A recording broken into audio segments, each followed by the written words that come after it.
Hey everyone, welcome to Reddit Readout. Today we are checking out Confession. Story 1. I committed a hit and run in a family member's car and lied about who was driving. Earlier this year I was driving a family member's car to get used to driving more. I had been doing so for a while, and one particular day I was attempting to lane change with another family member to avoid something that stopped traffic ahead of me. While turning, a white Toyota entered my blind spot and the front side collided with the side of the Toyota. Luckily I swerved back into the lane I was in originally and avoided any further damage aside from paint being scratched. We both turned off onto opposite sides of the road and were unable to exchange any information, but the entire side of the Toyota was painted black from the collision. I made many attempts to contact my family member to tell them about what happened, but they did pick up after multiple calls, so the other family said they would take the fall for me, and that was agreed upon. The Toyota driver then gave a thumbs up after analyzing the site of the impact, and we both drove off without exchanging any insurance information or involving law enforcement. I feel terrible about this, and it has been on my conscience since it happened, and I have still refused to tell my family member the truth of what happened, as they will murder me and throw my body in a McDonald's dumpster.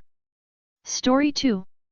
Why am I haunted by an ex and still loving her and my current partner? I don't understand.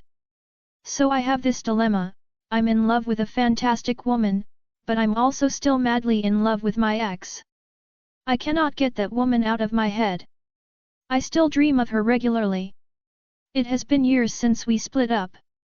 I feel like I'm not giving my current loving woman all she deserves because of this ex that keeps tormenting me. What the hell is wrong with me? There are days where I would welcome her back into my life, but other days I think to myself she's an ex for a reason.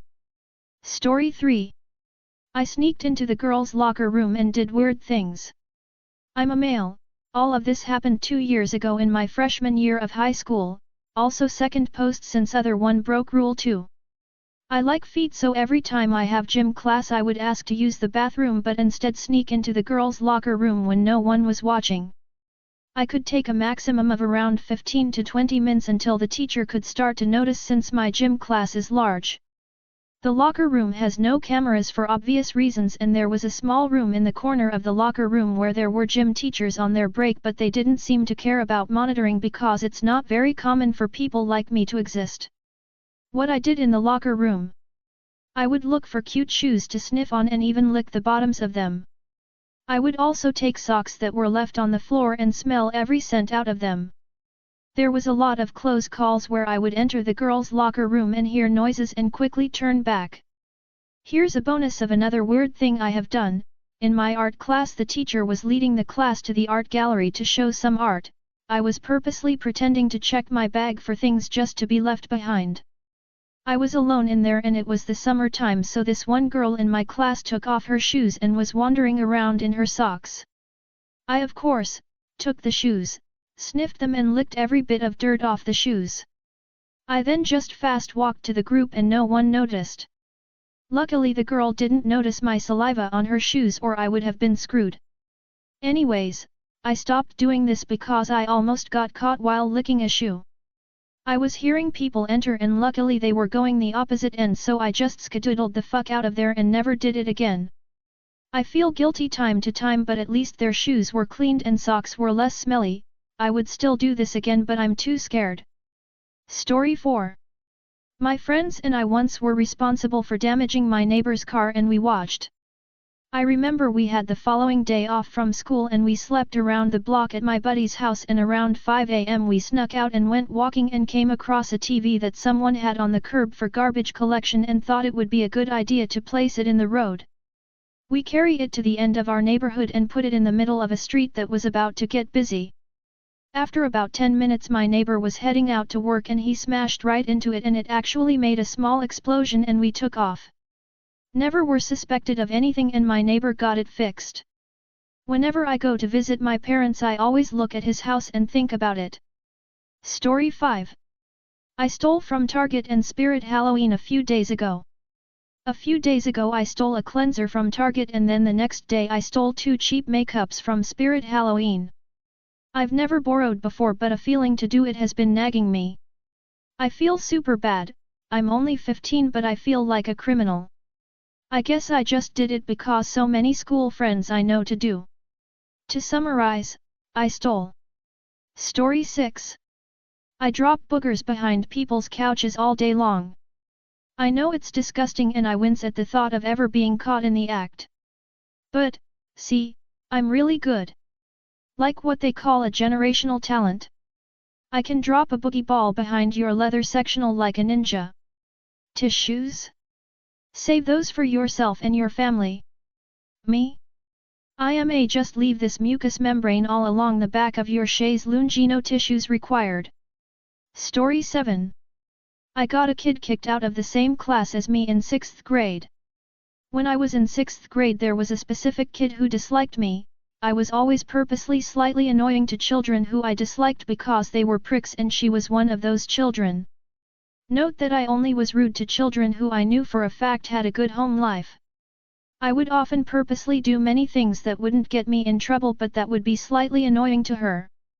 This went on without anything happening other than her getting angry and arguing with me until one day she assaulted me in class. The teacher who saw it happen was going to send her to the office until I stopped the teacher and asked her not to. She for some reason listened and didn't do anything. 2 or 3 days later I had walked past her and didn't do anything other than quietly burp. She freaked out and screamed at me. The teacher pulled me to the side after the kid left the class and asked me what happened. I told her that I had quietly burped only for her to yell at me for no reason. The teacher then said that the student would be removed from the class despite my objections. She was removed the next day. Although she didn't deserve getting moved out, she still deserved being annoyed. I had tried being kind to her and other before being rude, but they were always scumbags. Story 8. I'm starting to regret breaking up with my baby daddy. I basically gave my baby daddy an ultimatum last time he went out to the bar and didn't get home until 4 in the morning and didn't call me or text me and tell me what he was doing. We had a huge heart-to-heart and he said he wouldn't do it again and made me a promise that he wouldn't go out until I get to have my alone time and get to go out and enjoy myself. Well, I've been in school trying to better myself and worrying about finals. He ended up not keeping his promise because he needed a break, and he didn't break his promise because he didn't stay out all night. But I never went out. And it's not his fault that I don't go out. Even though we had a date planned for the next day. Well, we got into a huge argument and I kept my word and left. I'm regretting it because I didn't have a backup plan. I don't have any money because he convinced me to quit and go back to school and he would take care of me, which he only paid the mortgage. I paid utilities/car/groceries and I just recently ran out of my savings. So now me and my son are sleeping in my mom's living room on the floor since we CO sleep. I'm broke. No job. I'm trying to finish college. And I forgot how much breakups suck, especially when there's a baby involved. I wish I would have just stuck it out until I was more prepared, but I also feel like I had to keep my word since he doesn't know how. Edit. Thank you to everyone who has been kind and gave good feedback and encouraging words. I want to clarify because a lot of people are coming at me for this. I was using baby daddy because I didn't feel the need to say my ex-boyfriend/son's father. I felt baby daddy got the point across, but I didn't mean for it to come across as a sign of disrespect or make me a bad mother for doing so. Also, like I stated, I paid for everything else besides the mortgage. I do of course miss the comfort of our own home. That doesn't take away the fact that I still love and care for my ex. And doesn't make me a bad mother because my son is well taken care of. Story 9. I pushed my mother to the ground during an argument. She sprained her shoulder and couldn't move it for a week. She told everyone who asked about it that she slipped on some ice outside. I hate that I got away with it, because I'm scared of ever hurting her again. Story 10. I have no problem emotionally manipulating those around me for my own benefit. Throw away cause I don't want this to be traced back to me. Sorry if this sounds like a ramble. Ever since I was younger I wasn't able to keep long-lasting relationships with people. This is probably because I only make friends if they provide me with any sort of gain. I have no remorse over people's deaths and don't care about people's feelings.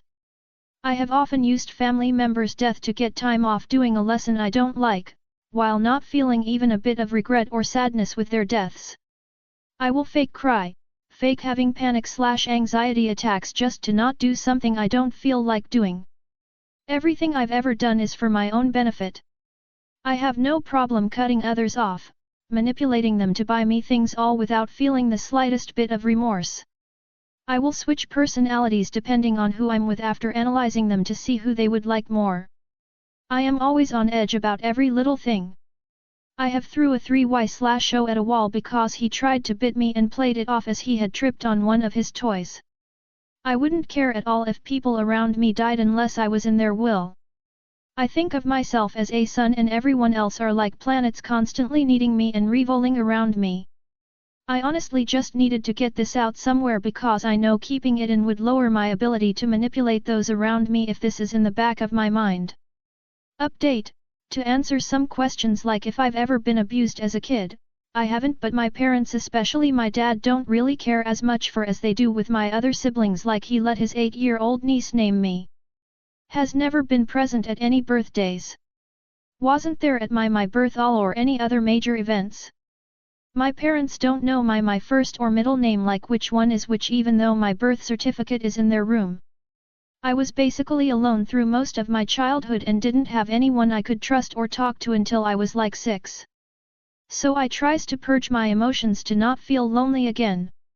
This isn't really an excuse about why I threw the child, but I was asleep, he jumped on my and bit me, so because of instinct or reactions I threw him against the wall. And I knew if I was caught my dad would beat me. I was almost deaf in one ear as he beat me so hard cause I ate food, and I wasn't gonna let that happen. Also, this is not a troll and I've tried getting help, but there is no one I could trust or talk to. That's all for today. Please don't forget to like and subscribe.